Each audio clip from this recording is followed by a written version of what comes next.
Azkero, literatur margo bat ekartzen dugu komatxo artean saiora.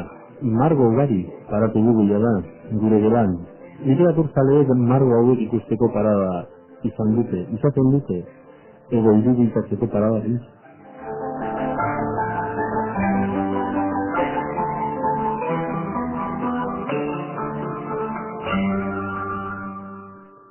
Gaur beste margo bat ekarri dugu, margo berri bat. Arnasa galduaren ondarea.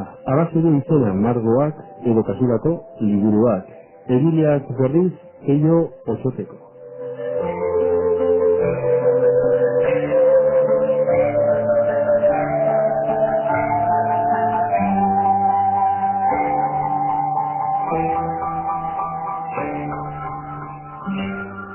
Liburua ikusi eta aztatu aurretik marraztu dezagun idazlearen soslaia. Peio Osoteko batero iruen, jaiozun 1980an, eta hor nonbait bizita, bidazo aldean. Biologian lizentziatua eta irakaslea da. Eskola garaian, ikasle eskolari alegia berso paperak paratu edo idatzi zituen. Irungo plazara aldizkarian aritu zen kolaboratzaile gizara, baita egan aldizkarian ere bai.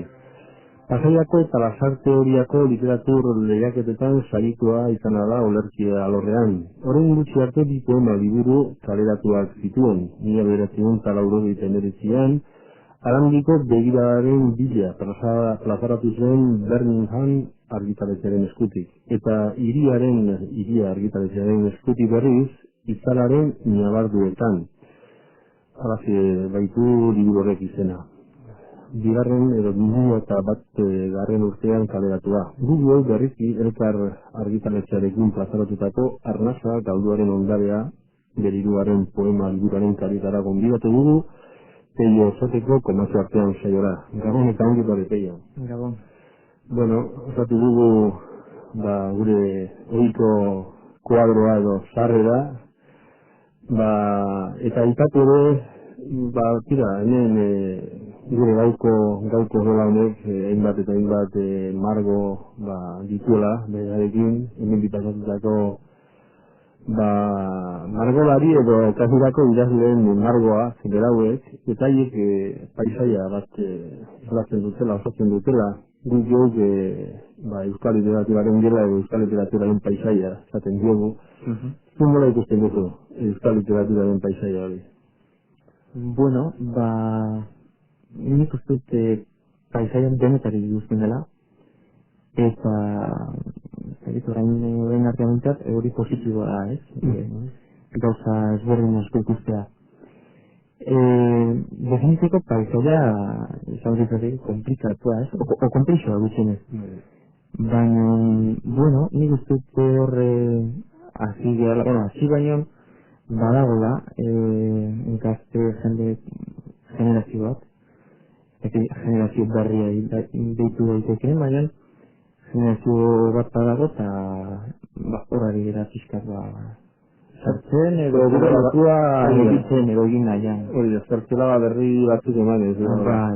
Eta zertzela dietako bat, Peio Osoteko idazle berri edo zain berri, baina bueno, demagun berri arena dela edo bidela zertzela horiek, nolako zertzela dira horiek edo zuzuk zeleku betetzen duzu paisai horretan, nola ikusten duzu liburua horret? Nola ikusten duzu. Bueno, igual esan duke gazte geran edo hasi geran hauek. Nik oso diversitate handia dagoela, eta oso anitza gara, kolore anitzakoak eta estilo eta forma aldetik oso diferenteak edo ezberdinak. Eta, bueno, nik uste behar bada nik baita badaukator nolaiteko nortasun berezia propioa, baina saiatzen nahi, beti nik ustatu izan zaidalako aurrekoen alako kutsu bat edo mantuntzen edo berreskuratzen edo dakit. Biologian lizentziatua, irakaslea, alabaina poeta. Horrein arte nintzen gehien bat genero honetan, ez? Horretan guztoen edo. Bai, genero honetan soilik. Eta, bueno, arraroa. Niri ere arraro iruditzen zitzaidan, nire zaletasun hau. hasieratik, ez? Eta berra hemen aitortzen moduko bat edo irudituko du, baina nik ere izan ditu nolako barne zalantzak o kontraesanak, ez? Baina, bueno, aurrera jarraitu du, nire gustatzen zitzaidan ariketa edo zaletasun bat besterik bezala onartzen duen, eta, bueno, pixkanaka, egin alzartu nintzen, lehiaketa bat zara aurkeztu eta zaria aterazun, ezta? Hortzikan, eta gero ere esan nahiko nuke, bai, arraroa, badirudi edo izan diteke, ez? Baina poesia idazteko zer behar da, ez lako ikasketak, ez da binure, idatzita, edo... bueno, ikasketa, biologia egin aduzu, ez dakit gaur horretan bihar duzen irakasle gisa, pesatzen dut, horretan ikasita erakutsiko duzula. Bai, horretan irakusten dut, eta erra horretan, antzeko den bat. Bai, eta horrek ere ematen du, eman dizuzu zer horrek ere idazgintzan, edo... Idazgintzan berra da ez, baina bai nire bizitza ikusteko modua, eta tarteka, uste dut berra, izlatzen dela nire poesian, izkan dere formazioa, tarteka, ez. Basogintza ere pizkalantu duzu, zurazki horrek ere eman dizu parada, gure literatura, ausko literaturatik edateko. Bai, ikastolan, zingo ikastolan ikasi nuen, eta ikastola garaia, bertzoetan ibiltzen ginen, asko zimatzen nuen, gai hori, eta, hartatik zehozer jaso dudala, dudarik ez dago. Beste bieno baten ikusten duzu zure gura bestela zan edut, poesia idazten duzu, niz bestelakorik idatzi duzu, agian ez dauduzu plazaratu ere, edo zuretzako gaur egun hori da zure guztizko genegoa. Momentu zortan beste ez ikusten burua. Eta idazatu bere irakurri, literatura irakurtzen duenean gehien bat poesia irakurtzen ez. Tartokatzen edo ez genero batzukin ez, ensaioa edo zientziasko liburuak, eta erabat erlajatu nahi dudanean, zientifikziozko, ipu edo novelatxoren bat ere ehortzen da.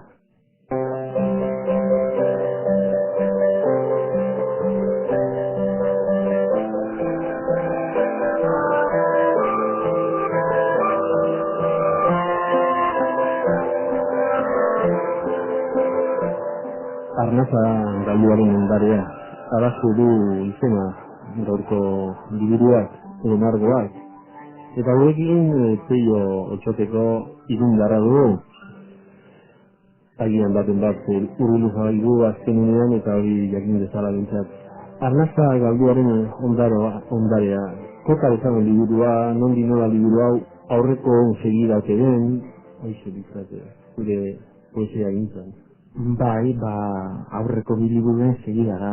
Dut jarretzen dula alako hilo nagusi bat. Baina honekin nahi izan dudana pixka bat edo aurrekoak ondu edo zenbait gauzetan mintzat hautsi. Hau esaten dez, liburuak badazka hiru parte nagusi. Bukaeran dauka laugarren, eranzkintxo bat, eranzkin kantatu bat, kopla moduan kantatu da bestu daitekena. Nagusena dira hiru lehenengo zatiak, hiru zati nagusi. Eta hain zuzen ere lehenengo zatia aukera dena, bai jarraitzen du aurreko bien hildoa. Hausnarkorra, berra pixkan metafizikoa. Bigarrena da ukazioa eta horrek suposatu du, nahi izan duen hausketa bat egin edo alako ez dakit iskat. Gauza beste prisma ikuspegi batetik enfokatu. Hirugarrena da zalantza, eta hor galdera batzuk plazaratzen dira, zalantza batu, baina saiatzen naiz ere, hain zuzen ere bigarren parte gordin horrek utzi lezaken alako garratu guztu hori, pixkat lehuntzen, eta esperantzari edo parte txiki bat, oleio txiki bat irekitzen.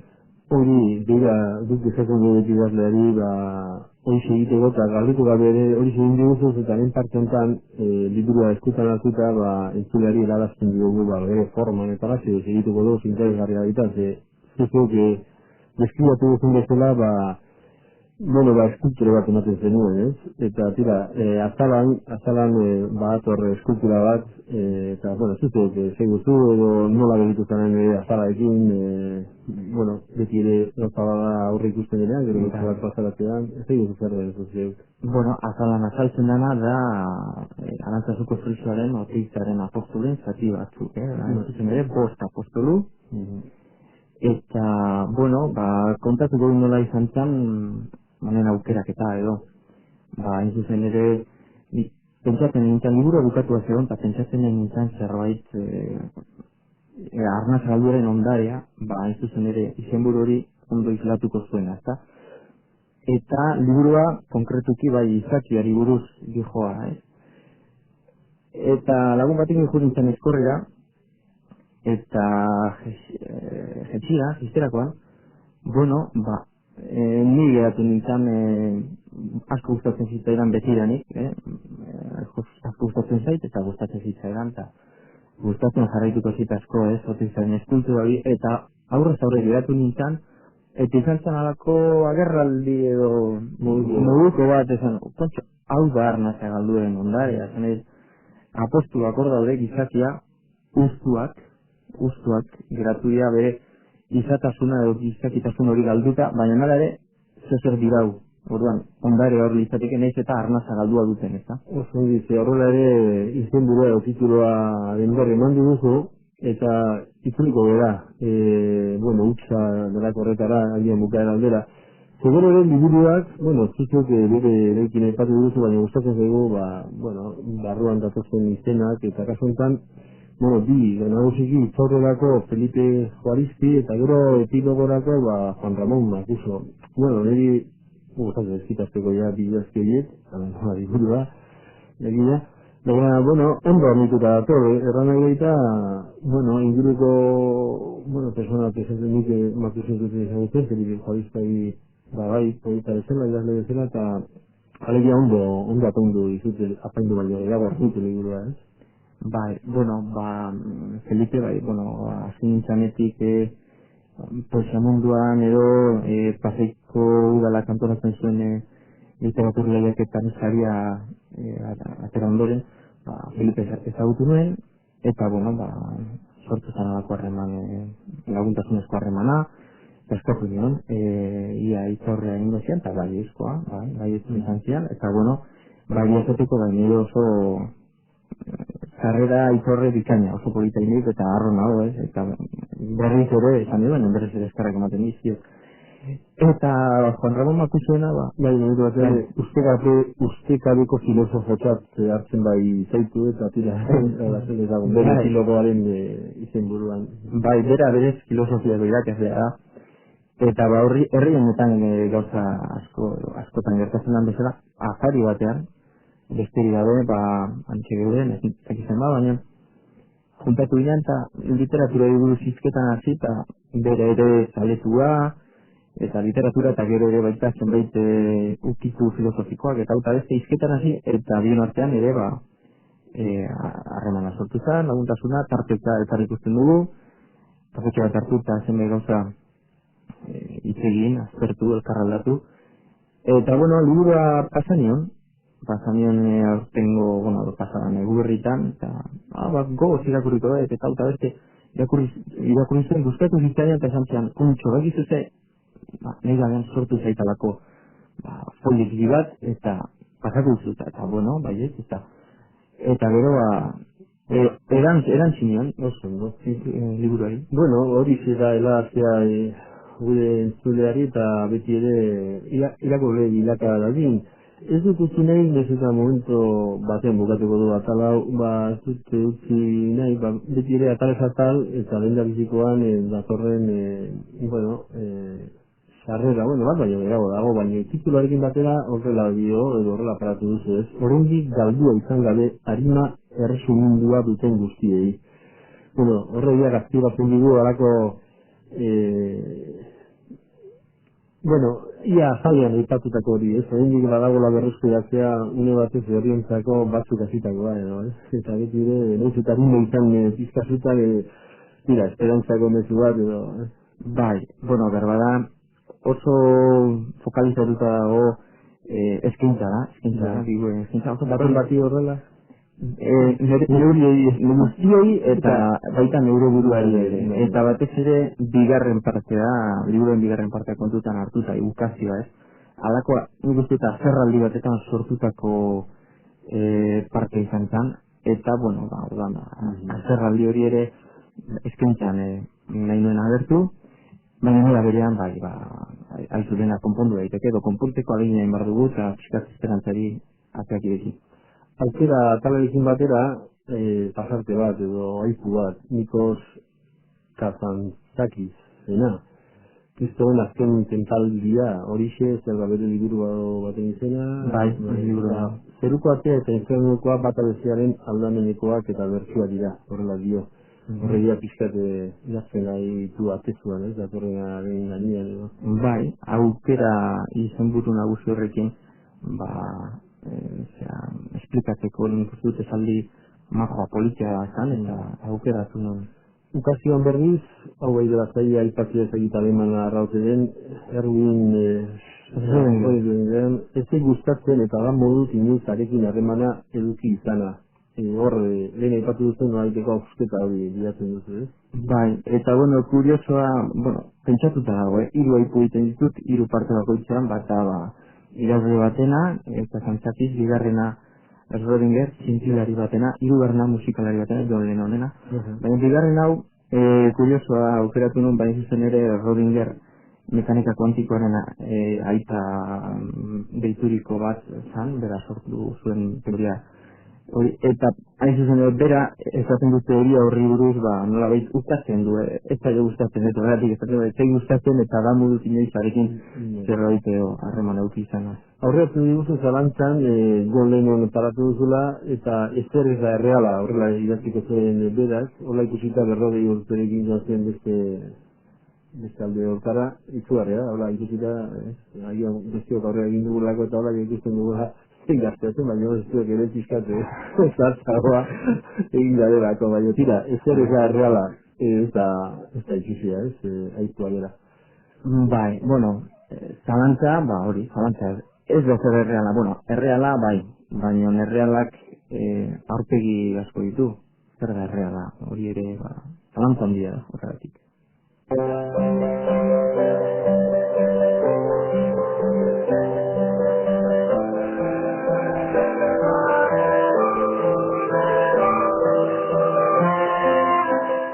Eta, gure sintoniarekin batera aurrera egiten dugu, behin azita, 8 minutu olak egiten zezio, bitartetan horrela eta liburuaren barrena, salto egiteko gaude, tintzen zarrera maioria gelditu baino, gure entzulekin dute salto hori, baina guk emango dizkigu zertzela batu.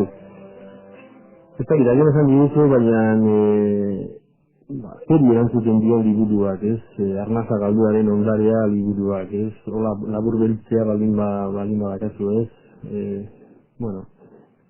Bai, lehen aipatu da bezala, aurreko bien ildoa jarraitzen du, jarraiera bat ditzateke, baina jarraiera bat parte ezberdin baten jabe dena, ez? Hau da, pixkan eskribatuko dut aurreko liburuak, eta lehenengoa harrendiko begiradanen bila hasiera bati lehenengo pausua edo puntua ezartzea litzateke. Bigarrena, italaren nabarduretan, horre itaunketa eta galdera asko daude, erreflexio asko, batzuetan pisutsu egia da liburua, hori ere aitortu behar, hirugarren hau lirikoagoa da, saiatu naiz poesia gehiago sartzen. Baina hirugarren hau izango litzateke itaunketa horien azken mugara edo azken limitera edo iristea, ezta? Izango litzateke pixkat izatearen edo gizatasunen labarretara iristeko alegin bat. Ez ere erreala, hola ipatu dugu arestian, eta tira, errealitate gordina bizi ditugu gaur egun. Gure inguruko errealitate honek zer eragin izan du. Beti izaten da, poesia, esaten da, ies egiteko modua da. Felipe Juaristik ez dio, poesia ies egitea bada, eta hilosako garra bada, poesia idaztea ez da ekintzako garra, ez? Da, errealitatearen bat ere aurre egiteko modu bat. Zuetako lazia izan alda, oso errealitate gordin batetik irauzitako poesia alda. Bai. Baina, iesa baino nik ikusten dute poesiako zer egin edarriketa hau, erresistentzi modu bat bezala, ez? Ja. Azerraldia ere hortik dator, eta orduan azerraldi horri aurregin barzaio. Eta batzutan konturatzen zera errealitatearen absurdoaz, ezta? Bai. Bueno, absurdo horren aurrean, ni ez naiz nola baita esateko besterik gabe geratzen, ez? Erantzun bat eman nahi diot, nire kasuan poesiaren bitartez da. Eta egiteko horretan, zeregin horretan, zer moduz itzen lanketan, esan nahi, eta beti hor bada, ez?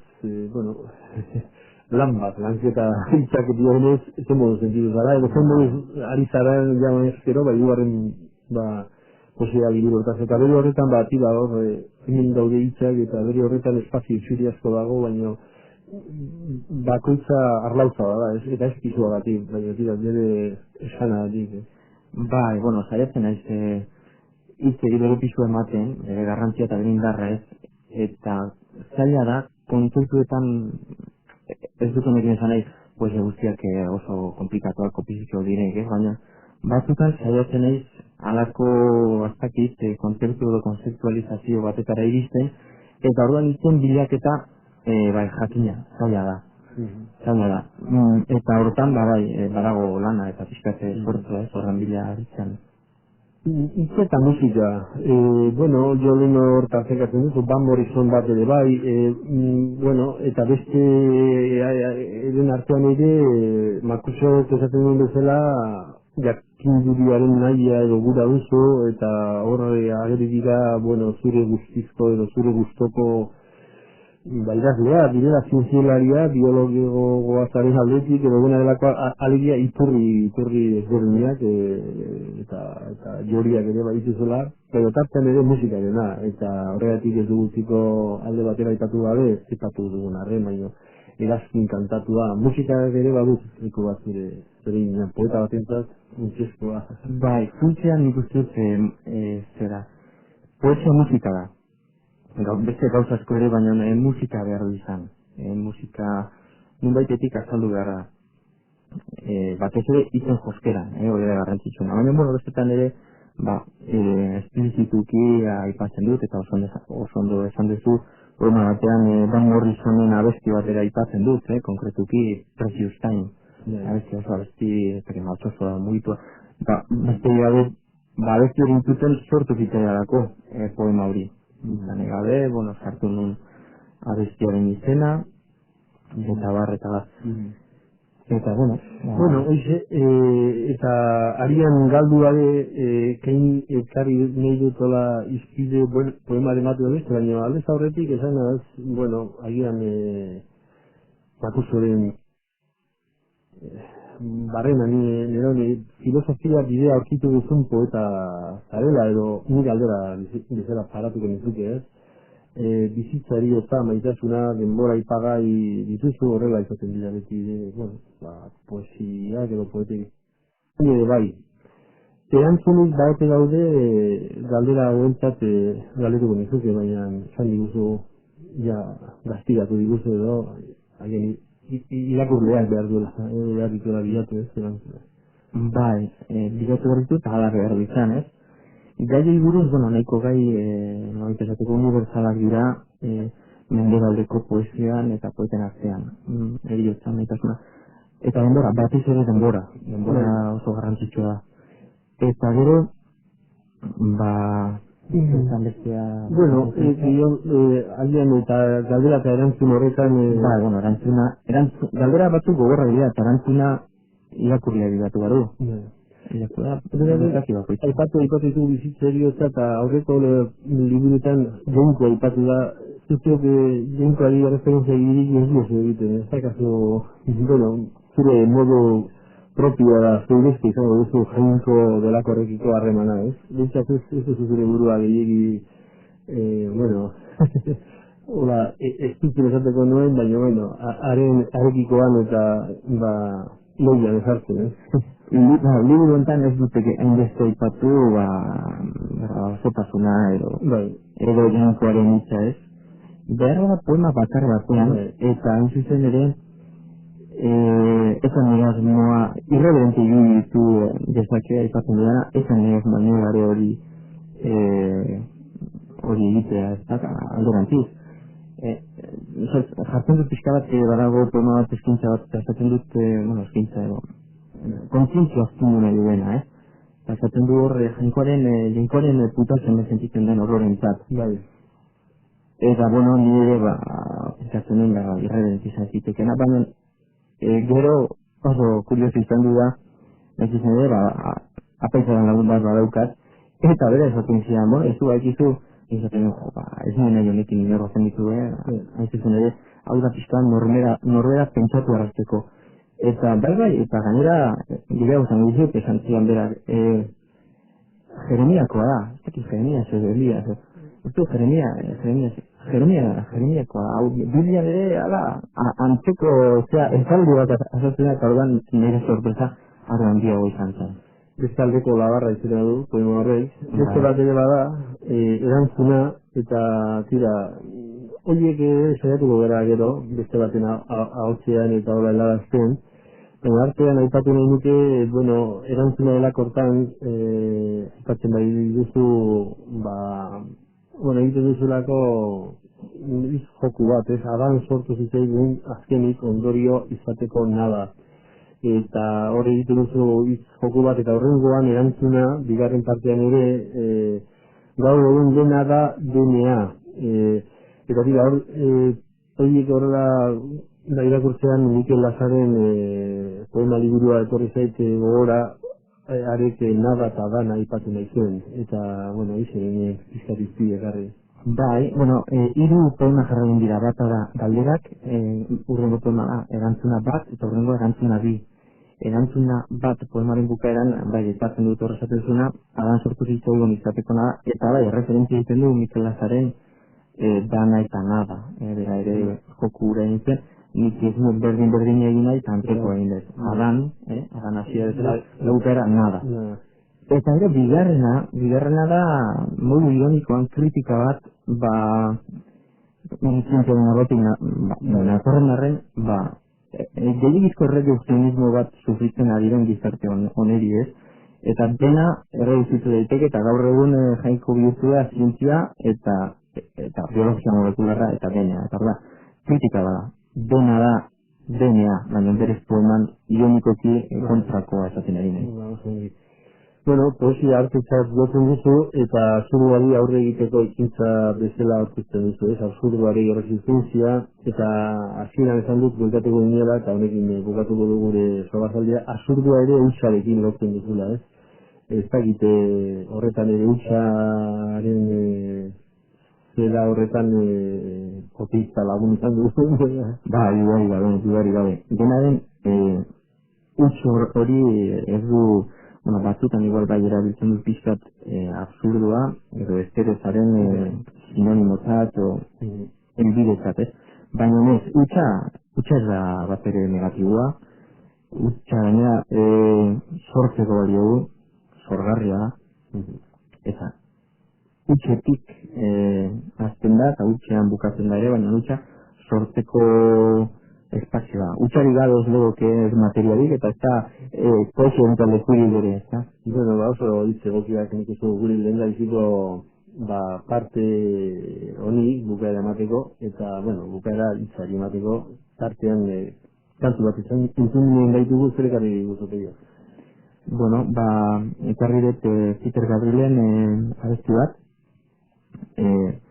konkretuki Blood of Eden izenekoa, eta, oso abesti lasaia, goxua, iruditzen zitzaidan, batez ere momentu batean alako zineko norre egiten dizkio koroak, eta bion artean sortzen alako melodia bat oso iradokigarria, eta, niri lasaitzen hau, eta kasu batzutan ere poesia nire gana etortzea eragiten du. Oso nire. José Ángel Valente idazlea Eurunzen jaio zen 1929an. Ginebran hil zen, 2000ko uztailaren 18an, poeta eta saioegilea. Haurtzaroa eta nerabezaroa Galizian eman zituen. Espainiako Gerra Zibila ezagutu zuen orduan eta orduko dira bere lehen poemak, Tiempo de Guerra eta Lugar Vacío de la Celebración. 1956an unibertsitateko ikasketak egin zituen Santiago de Compostelan alegia. Han hasi zituen, Madrilen bukatzeko, filologia erromanikoan lizentziatu baitzen. 1955an Oxfordera joan zen, bertan arteen lizentziatura burutu zuen eta hango unibertsitateko Espainiako sailean klaseak eman zituen, 58 arte. Urte hartatik eta 1955 bitartean Ginebran bizi izan zen. Hiri horretan nazioarteko erakunde batean aritu zen lanean. Beranduago, Colongesus Salot, Frantziako herri honetara aldatu zen bizitzera eta azkenean Almeriara, Espainia aldera joan zen. Bertan bizi izan zen, bere bizitzaren azken urtetan, Paris eta Ginebra denboraldi luzeak ematen zituela. José Ángel Valente, 20. mendeko Espainiako literaturaren idazle nabarmen eta ondia izan da edo ondi bezala ekarri da. Bere lehen poema liburua 1954an eman zuen argitaratu zen A modo de esperanza. Poesia obra osatzearekin batera saio ere landu zuen oso obra oparoa osatu. Las palabras de la tribu, la piedra y el centro eta variaciones sobre el pájaro y la red dira bere lan aipagarrienetako batzuk. Halaber, San Juan de la Cruz eta Miguel Molinos idazle mistikoen obra aztertu zuen. Itzultzaileen anetan ere nabarmendu zen biziki. Saura eta Tapiez margaulariekin harreman handia izan zuen. Eta Claudio Rodríguez, behin ekarri izan duguna, bere obraren oso aztertzaile eta ezagutzailea aparte izan zen, Claudio Rodríguez poeta. 11 saio literario jasoa, Omenaldi Franco, errekonozimendua eta bar. Esan bezala Ginebran hil zen 2000 urteko uztailaren 18an, behin hasita aipatzen bere sariak eta bere omenaldiak luze joko genuke, baita bere obra ere oso potolo edo oso joria baita. Zira, gure sintonia apalduko dugu eta ohiko galdera gure gonbidatuari, Peio Txoteko hori, zergatik, José Ángel Valente. Bueno, José Ángel Valenteren poesiatik batez ere niri gustatzen zaidana da, jartzen zituen giroan, atmosferan. Eta, atmosfera horrek askotara, lagundu edo, oso iradokigarria da, laguntzen dizu poesian sartzeko dudarik gabe eta poesia mota bat sortzeko. Beste autore batzuk ere baditu gustokoak, hauek harri dut, gustoko nien artean da. Bat aukeratu da, batekin bat ez dela osotatzen da. Ekarri duzu eta guretzako ere, plazer handiaz eta, ez nire honek espiritu diari gabe, euskal literaturatik kanpoko hainbeste ezagutzen, eta horrela, besterik ez da ezagutzen dut, eta gero ere daztatzeko parada ditugu, idazle gonbidatuaren ahozean, eta hori egingo dugu, aurkeztuko dizkiguzun liburuak, eta gero poema txoiek irakurriaz, eta jokatuko dugu pixka edo, jolastuko dugu la sintoniarekin, eta zure esku utziko dugu mikrofono eta liburua. Bi liburu karritzut bat da, alako bilduma bat atera zuten goratzen urtea. Alientza editorialak, Aliantza Universidad, zuela esadia, eta atazun, laroita merezian, eta pizkat ia bere horra osoa biltzen ditun bi volumen, garri denengoa. Eta, lehen, aztu zauke patzea, nire liburuan dago referentzia asko, eta ditako bat, José Ángel Valente da. Eta, irakurriko dut orduan emendikan... Poema bat. Poema bat. Orain jarriko dugu sintonia berriz ere, eta aurkezten duzu bere, izenburua, eta irakurriko dugu.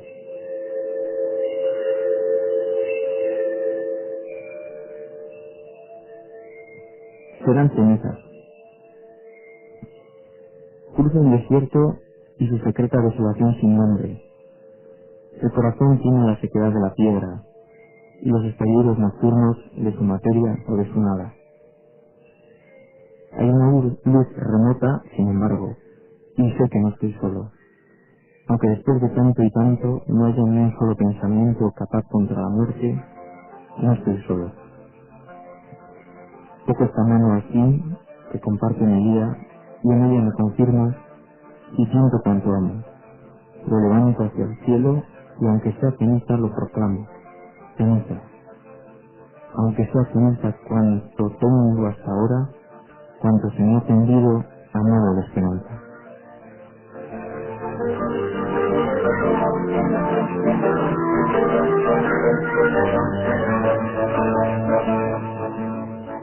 Hoxe, bueno, lehen liburu edo poema poesia bilduma hortatik eta beste liburu edo ekarri duzu, ez? Bueno, eta ekarri dute bere azkena, edo uste que bera bilandero notazuten liburua, Fragmentos de un libro futuro, gracias a Guten Dortiko editores. Eta bueno, honeko dauka, bai, potente da, liburu marrula. Botezki duzu horlako, printza batzu. Bai, printzeak izango duazen, ozen doa mozak dira, bere poemak. Da zaitzago.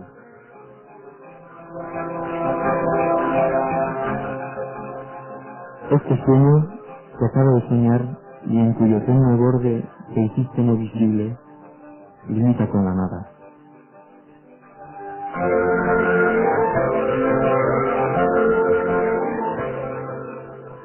Entre el sauce apenas rozado por las aguas y la torre amarilla, el tiempo mira al tiempo y lo devora. El río lleva lento, hacia lo lejos, imágenes sin nombre, rostros muertos, el ritual aciago del adiós. Y tú, pálida sombra, en la cruel ruina de la memoria encuentras todavía fundamento. La soledad se puebla de fantasmas de papel y de paja, de retazos de nadie, de láminas metálicas, de páginas desnudas donde nada está escrito. El frío arrasa la memoria y ya empezamos a no ser, el frío que desciende del lado más aciago de la noche, donde se inicia la consumación. Y no podemos recordar a quien habíamos amado. Pregunto, ¿dónde estás?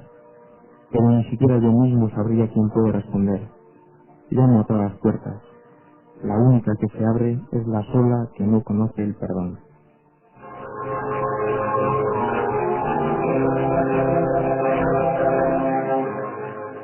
Horra, hiru printza edo zerkala da, horrela abiatu baitugu gure saioa, nik ere euskal literatura paisaigintza aurkeztuaz, lehengo batean Arantzan aurkitu zintuan, bidazoan gaindi, horregatik orduan bait bizi zarela esan dut, irundarra izaki, baina bueno, naturan murgiltzen zera, zarrutan. Bai, natura gustatzen zaiz, mendia eta bueno, ez izango bastan bidazoa arroa tarana, zoragarria. Gora tenek nera etxen hori galdetu zetela, eta askotan aipatzen da ez familiana, zein da, munduko lekurik politela, eta kasazo, bastan bidazoa bera. Bueno, horrela hitz horiekin, eta duarik ez, agurra eta eskerrak emanez, eta azkeneko kantua aurkeztuaz, autorea gaur egun, uste askoren gogoan dago, eta Donostian izango da laster, eta gogoan eta berau entzuteko gogoz gelitzen gara gerienok, dugu gara. Bai, Van Morrison, azken aliontan, egia maiz eta zarri etorri dena, eta zeztara den dugu karrera bat lortzea.